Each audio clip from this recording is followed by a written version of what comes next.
आपने सुना मेरी फैसल वावड़ा साहब से बात हो रही थी अभी, उन्होंने बताया कि इस पर अमल करना जो सुप्रीम कोर्ट का भी फैसला आया है जिसमें 15 दिन दिए गए हैं, तो शायद मुमकिन ना हो, शायद बल्कि उन्होंने यकीनन कहा है कि इस फैसले पे अमल नहीं हो पाएगा क्योंकि कन्फ्यूजन क्रिएट हो गई है आइन में और आइन की तशरीह में।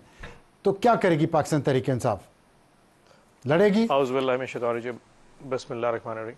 अब साहब मैं पूरी बात तो फैसल वाड़ा साहब की नहीं सुन सका, मैंने आखिरी सिर्फ उनकी 2 लाइन सुनी है, बट बड़ा सिंपल सा है। अगर मैं ना मानू वाली सिचुएशन, जी मैं ना मानू वाली सिचुएशन अगर क्रिएट कर दी जाए कि जी स्पीकर नेशनल असेंबली कहेगी जी मैं हल्फ नहीं लेता, सेक्रेटरी इलेक्शन कमीशन या इलेक्शन कमीशन जो हेड है वो सुल्तान सिकंदर राजा एज यूजुअल, जो उनका पिछले 1-1.5 साल से जो उनका रोल रह गया एक ढकोसला सा, वो उस बदनीति पे दोबारा आ जाए तो यकीनन कोई कुछ नहीं कर सकता। लेकिन इस दफ़ा सिचुएशन में थोड़ा डिफरेंट है। आपने पंजाब असेंबली के इलेक्शन नहीं कराए, 2 महीने में इलेक्शन कराने थे, हमने इस्तीफा दिया, आपने 8 महीने उनको एक्सटेंड कर लिया, आपने केपी असेंबली डिसॉल्व की, हमने 2 महीने में इलेक्शन कराने थे, 8 महीने कुछ नहीं किया, कुछ नहीं हुआ। 130 मेंबरान कौमी असेंबली ने हमने इस्तीफे दे दिए, आपने 2 साल उसके बगैर पार्लियामान चला ली, कोई नहीं। लेकिन इस दफ़ा एक और डिफरेंट इशू है, वो ये है कि इसमें सुप्रीम कोर्ट के 8 जजेस ने मेजॉरिटी के साथ एक डिसीजन दे दिया और डिसीजन बड़ा सिंपल सा है। फैसल वाड़ा साहब की एक आखिरी बात जो मुझे आवाज़ आई, जो कह रहे थे कि जी फैसला सवाल था सुन्नी इत्तेहाद कौंसिल का और जवाब आ गया पीटीआई का। It's simple. वो पहले दिन ही चीफ जस्टिस साहब ने एक एक्सेप्ट कर लिया कि मेरे फैसले को गलत इंटरप्रेट किया गया था। मैंने बल्ले का निशान पीटीआई से इसलिए लिया था कि उन्होंने इंटर पार्टी इलेक्शन नहीं कराए थे, हमने पीटीआई को बैन नहीं किया था। लेकिन आप देखें कि उस वक्त इलेक्शन कमीशन ने ना सिर्फ बल्ला लिया बल्कि जो जो लोग वहां पे नॉमिनेशन पेपर फाइल करने गए थे उनको कहा पीटीआई क्योंकि एग्जिस्ट ही नहीं करती, पीटीआई इस दफा जनरल इलेक्शन में हिस्सा ही नहीं ले रही, आप अपने आप को पीटीआई कैंडिडेट। सो वो चीफ जस्टिस तो चीफ जस्टिस ने खुद एक्सेप्ट कर लिया। अब उसकी करेक्शन इस फैसले में आ गई है कि जो लोग उस वक्त पीटीआई में जा रहे थे या जाना चाहते थे उनका आजाद ये राय है, क्योंकि इलेक्शन कमीशन गलत इंटरप्रिटेशन नहीं, वो पीटीआई में जा सकते हैं। वो एक पॉइंट है, इसमें एक लीगल पॉइंट है कि उस वक्त भी 39 मेंबरान ने पीटीआई को ज्वाइन किए रखा और 41 ने काउंसिल को किया। मैं आपको बताता हूं तो ये फर्क क्यों था?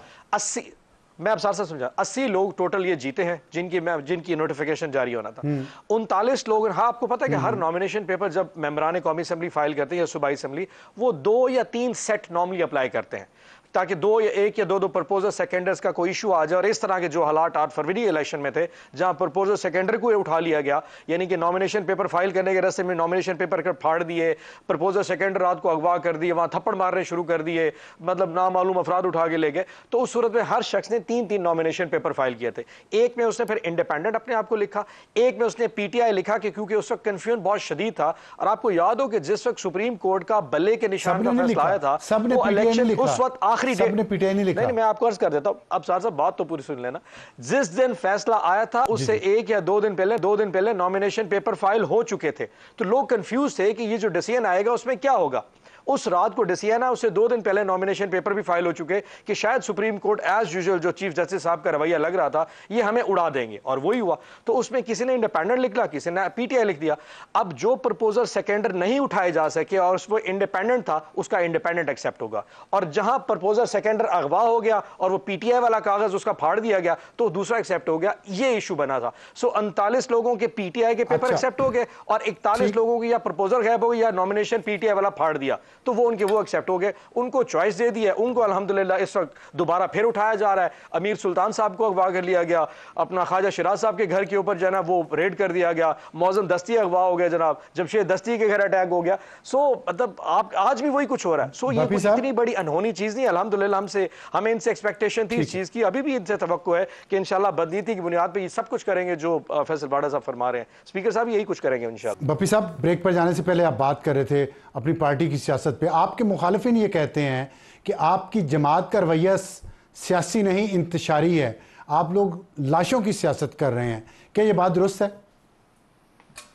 सर पहले हमें कहा जाता है कि हम गालम गलोच की सियासत करते हैं, फिर हमें कहा गया कि जी इंतशार की सियासत करते हैं।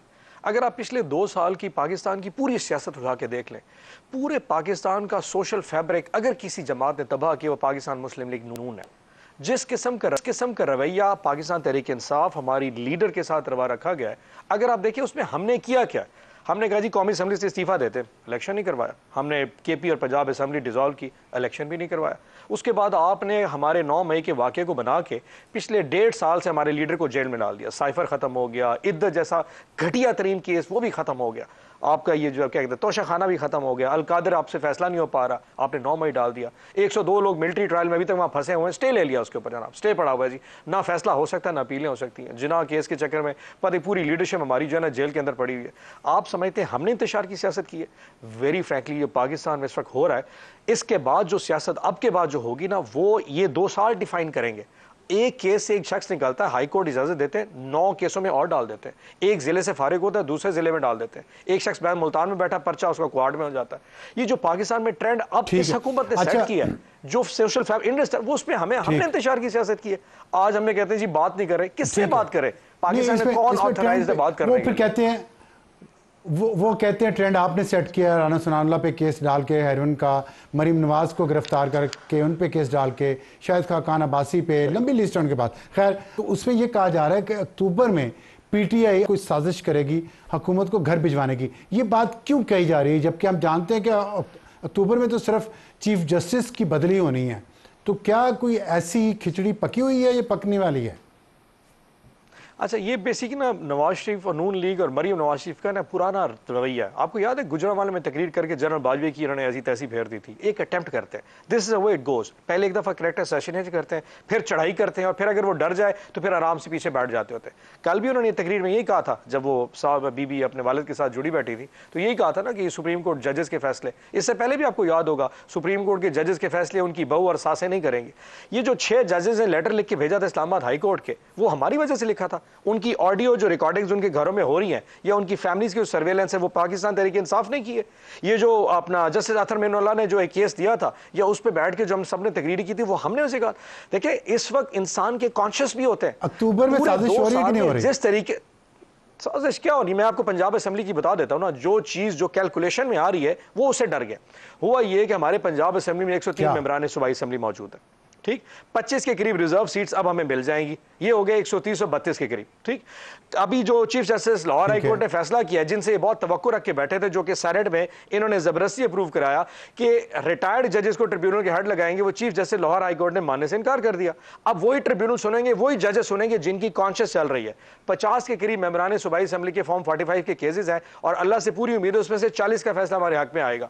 40 वो अगर 130 chief justice Lahore high court का आपने जिक्र किया, तो आपकी पार्टी ने उनके खिलाफ सख्त मुहिम चलाई, क्या उस पर कोई शर्मिंदगी है अब, जबकि वो उन्होंने chief justice Lahore high court जो नहीं आई हैं आलिया नीलम, उनके खिलाफ पीटीआई ने सख्त शदीद गंदी मुहिम चलाई? और जब उनको चीफ जस्टिस बनाया गया, लेकिन अब आके वो उन्होंने बात तो वही की है जो आप चाहते थे। उन्होंने ट्राइब्यूनल्स के जजेस तब्दील नहीं किए, तो अब आप उनकी तारीफ करें, तो आपको इस पे कोई पीटीआई को इस पे कोई शर्मिंदगी है कि पाकिस्तान तहरीक इंसाफ के किसी पेज के ऊपर किसी पीटीआई के लीडर से मुंह से कभी ऐसी को बात सुनी है कि जो चीफ जस्टिस आ रही उनके साथ ये रवैया या होगा ही नहीं होगा? इशू सिर्फ उनके जो अपने जो बार काउंसिल्स हैं उन्होंने एतराज किया था कि सीनियरिटी पे लगाना चाहिए, सीनियरिटी पे, और वो एक इशू होना चाहिए। हमने कभी इस पे कमेंट नहीं किया, हमारा इससे कोई ताल्लुक। जी जी,